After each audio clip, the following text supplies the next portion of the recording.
Il était une fois, dans un monde caché au-delà des rêves les plus sauvages, un royaume où vivaient des monstres de toutes formes et tailles. Ce royaume était rempli de portes magiques qui menaient aux chambres des enfants du monde des humains, mais ces monstres n'étaient pas ceux que l'on pense. Ils venaient récolter des rires, pas des cris. Dans ce monde, il y avait un monstre particulièrement heureux qui s'appelait Sully, un grand géant à la fourrure douce et au sourire généreux. Son meilleur ami, Mike, était un petit monstre vert aux grands yeux éclatants, toujours prêt à plaisanter. Ensemble, ils travaillaient dans l'usine des rires, l'endroit le plus joyeux du royaume. Un jour, alors qu'ils se préparaient pour une nouvelle journée amusante, ils découvrirent une petite fille humaine qui s'était retrouvée dans leur monde par accident.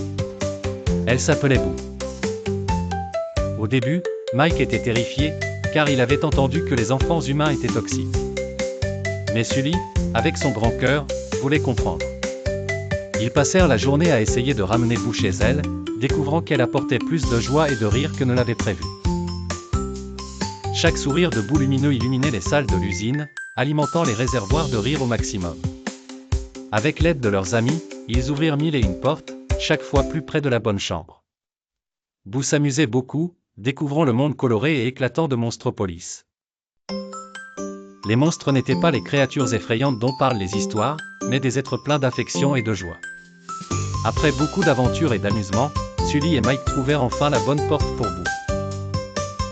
Avant de partir, Boo donna à Sully son jouet préféré, un souvenir de leur belle aventure.